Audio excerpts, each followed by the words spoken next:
అక్కడ దాకా వెళ్ళాం, వెనకతల నుంచి మొత్తం బ్లాక్ అయిపోయింది. స్నోఫాల్ స్టార్ట్ అయిందండి.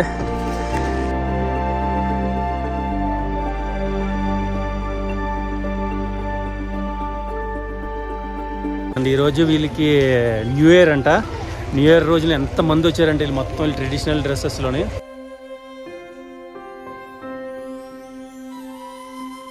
మఠం మొత్తం పర్వత శిఖరంపై విస్తరించి తెల్లని గోడలు, రంగురంగుల ప్రార్థనా జెండాలు మరియు మధ్యలో మహాబుద్ధ విగ్రహం ఉంటుంది. ఇక తవాంగ్ ఊరు గురించి చూసుకున్నట్లయితే అరుణాచల్ ప్రదేశ్ యొక్క మంచుతో కప్పబడిన పర్వతాల మధ్య ఆకాశాన్ని తాకే ఎత్తులో ఉన్న ఒక చిన్న అద్భుతమైన పట్టణం. ఇది సముద్ర మట్టానికి దాదాపు 10,000 అడుగుల ఎత్తులో ఉంటుంది. 1962 వార్లో అమరులైన ఇండియన్ సోల్జర్స్ వీళ్ళందరూ. రైఫిల్స్ ఎక్సలెంట్గా ఉన్నాయండి. రైఫిల్స్ చూసారు ఇవన్నీ. ఈ రైఫిల్ గన్స్. హాయ్ ఫ్రెండ్స్, మనం ముందు వీడియోస్లో సెలా టన్నల్, సంగ్స్టర్ లేక్ని చూసాం కదా. ఈరోజు తవాంగ్ లోకల్లో ఉన్న కొన్ని ప్లేసెస్ని అయితే చూపించబోతున్నాను. అందులో మొదటిగా అనిగొంప అనే బుద్ధిస్ట్ నన్నరీకి వెళ్తున్నాం. ఈ ప్రదేశం తవాంగ్ టౌన్ నుండి 12 కిలోమీటర్ల దూరంలో ఒక పర్వతాంచున ఉంటుంది. ఇక్కడ వాతావరణం చాలా ప్రశాంతంగా ఉంటుంది.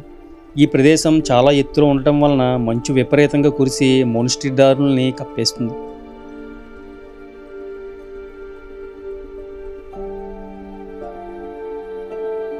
ఈ మొనస్ట్రీలో బౌద్ధ సన్యాసినులు అంటే ఆనీలు నివసిస్తారు. వారు ధ్యానం, ప్రార్థన మరియు ఆధ్యాత్మిక జీవనంతో తమ జీవితాన్ని గడుపుతారు.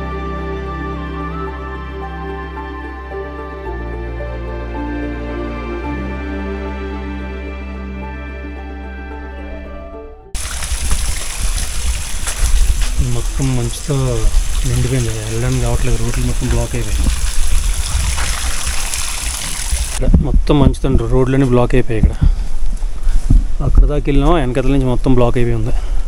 మంచు చూడండి, మొత్తం స్నోఫాల్ స్టార్ట్ అయిందండి.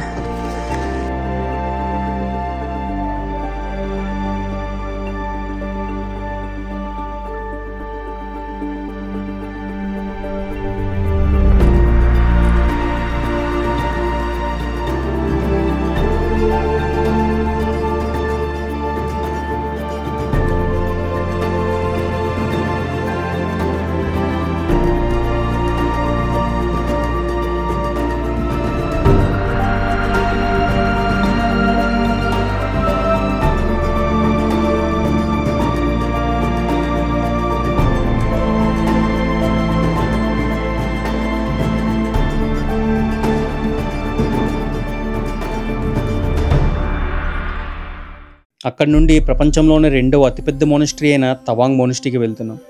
ఈ మొనస్ట్రీని 1680ల కాలంలో నిర్మించారు. ఇది లాసాలోని పోటాలా ప్యాలెస్ తర్వాత ప్రపంచంలోని 2వ అతిపెద్ద బౌద్ధ మఠంగా పేరుగాంచింది.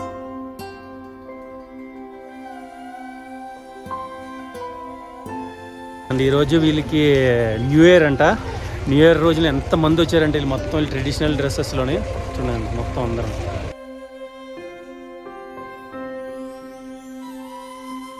మఠం మొత్తం పర్వత శిఖరంపై విస్తరించి తెల్లని గోడలు, రంగురంగుల ప్రార్థనా జెండాలు మరియు మధ్యలో మహాబుద్ధ విగ్రహం ఉంటుంది.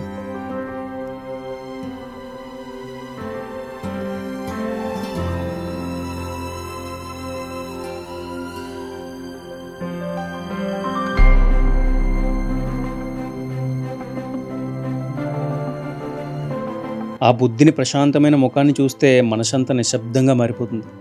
దాదాపు 10,000 అడుగుల ఎత్తులో ఉండి 450 బౌద్ధ సన్యాసుల ఇళ్లతో కూడి ఈ మొనస్ట్రీ ఉంటుంది. ఇది దలైలామా యొక్క జన్మస్థలం కావడం వలన ఈ ప్రదేశాన్ని చాలా పుణ్యస్థలంగా భావిస్తారు ఇక్కడ ఉన్న ప్రజలు. వెనకాల కనిపిస్తున్నారు చూసారా, ఆయన దలైలామా ఫోటో. చాలా ప్రశాంతంగా ఉందండి మొనస్ట్రీ, చాలా బాగుంది. బర్మన్ స్టైల్లో కన్స్ట్రక్షన్ చేశారు. ఈ వాల్స్ ఇవన్నీ మొత్తం వీళ్ళందరూ కూర్చోడానికి ఇవన్నీ అన్నమాట.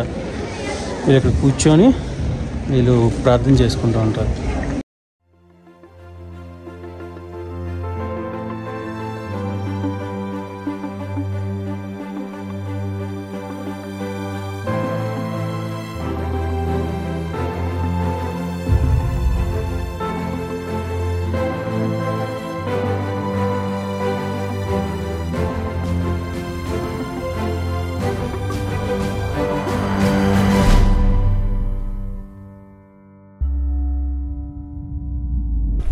స్కూల్, తవాంగ్ మోనస్ట్రీ యొక్క స్కూల్ ఇది. ఎంత బాగా అనిపిస్తుంది, చాలా పెద్దది. కెమెరాలో సరిగా రావట్లేదు కానీ చాలా పెద్దది.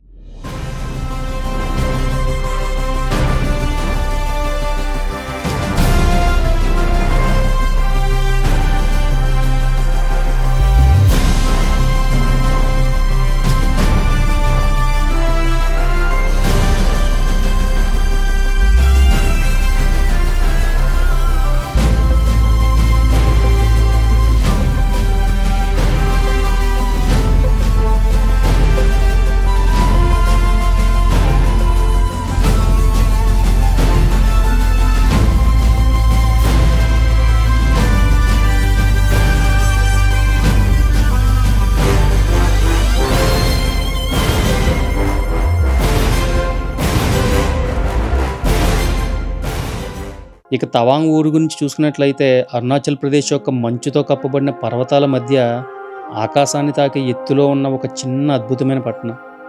ఇది సముద్ర మట్టానికి దాదాపు 10,000 అడుగుల ఎత్తులో ఉంటుంది. తవాంగ్ అనే పేరు టిబెటియన్ భాషలో దివ్యగురు స్థలం అని అర్థం. ఇక్కడ ప్రతి మూలలోనూ బౌద్ధ సాంప్రదాయ సౌందర్యం కనిపిస్తుంది. ప్రార్థనా జెండాలు, చిన్న గొంపాలు, భిక్షువుల నవ్వులు మరియు మంచుతో కప్పబడి ఉన్న కొండ చర్యలు. పట్టణం మధ్యలోని వీధులు చాలా శాంతంగా ఉంటాయి. ఉదయం వేళల్లో చల్లని మంచుగాలి ముఖాన్ని తాగుతుంది. రాత్రి వేళల్లో ఆకాశం నక్షత్రాలతో మెరిసిపోతుంది. ఇది నిజంగా కళాలోకం లాంటిది. ఇక్కడ ప్రజలు చాలా స్నేహపూర్వకంగా ఆతిథ్యభావంతో ఉంటారు. బౌద్ధ సంప్రదాయాలు, స్థానిక మోన్పా సంస్కృతి, రంగురంగుల పండుగలు ఇవన్నీ తవాంగ్ జీవన విధానాన్ని మరింత ప్రత్యేకంగా మారుస్తాయి.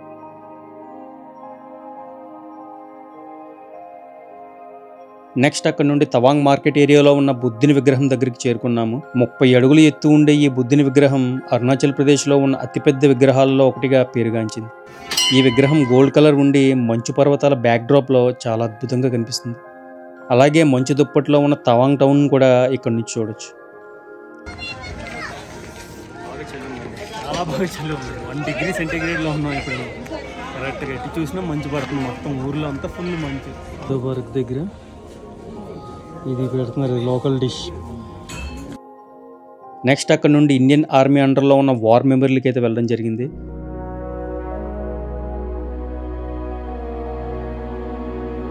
(1962) జరిగిన ఇండో చైనా యుద్ధంలో ప్రాణాలు అర్పించిన ఇండియన్ సోల్జర్స్ జ్ఞాపకార్థం నిర్మించిన స్తూపమే ఈ వార్ మెమోరియల్. ఈ వార్ మెమోరియల్ లోపల తవాంగ్ సెక్టార్కి ప్రాతినిధ్యం వహించిన ఆర్మీ పర్సనల్స్ యొక్క హస్తికల్ని, వారు వాడిన ఆయుధాలను కూడా భద్రపరిచారు. ఇందులో ఒక మ్యూజియం ఉందండి వార్ మెమోరియల్ దగ్గర. 70 రూపీస్ పర్ హెడ్ ఛార్జ్ చేశారు. చూద్దాం లోపలికి వెళ్ళి ఏముంటాయి అన్నది.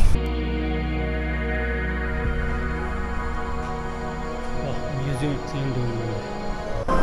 ఇవన్నీ చూడండి, మెమోరియల్లోనే ఒక్కొక్క దగ్గర నుంచి తీసుకొచ్చిన మట్టి.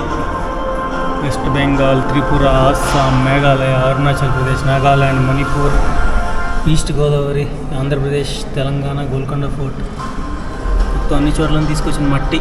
1962 వార్లో అమరులైన ఇండియన్ సోల్జర్స్ వీళ్ళందరూ. రైఫిల్స్ ఎక్సలెంట్గా ఉన్నాయండి. రైఫిల్స్ చూసారు ఇవన్నీ. ఈ రైఫిల్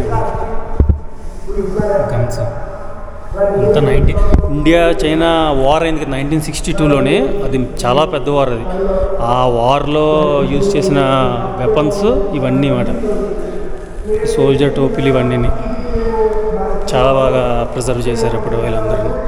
అప్పుల్లో యూజ్ చేసిన ఇవన్నీ ఉంటాయి సామాన్లు, అప్పుల్లో యూజ్ చేసిన సామాన్లు ఇవన్నీ కూడా. ఇవి కూడా చాలా బాగున్నాయి.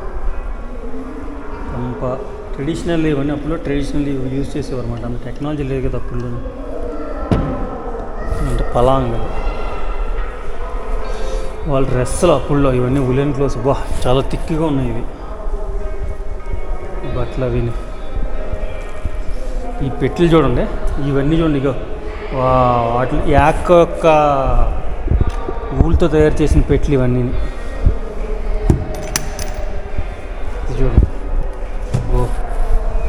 యాక్ ఊళ్ళతో తయారు చేసిన పెట్టెలు ఇవన్నీ అప్పుడు సామాన్లు యూజ్ చేసిన పాత్రలు. ఇవన్నీ సామాన్లు. అప్పుడు హట్ ఇలా ఉండేది. హట్ వీళ్ళ హౌసెస్ అన్నీ ఇలా ఉండేవి అన్నమాట. చాలా బాగున్నాయండి. చాలా బాగా ప్రిజర్వ్ చేశారు ఇవన్నీ. గ్రేట్. ఇవి చూడండి.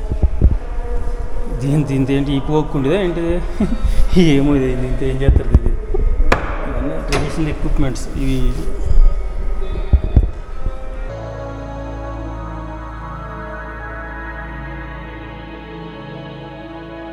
ఎలా ఉందండి వీడియో? నచ్చితే లైక్ చేసి సబ్స్క్రైబ్ చేసి అలాగే హైప్ కొట్టడం అయితే మర్చిపోద్దు. నెక్స్ట్ వీడియోస్లో కలుద్దాం. Thanks for watching.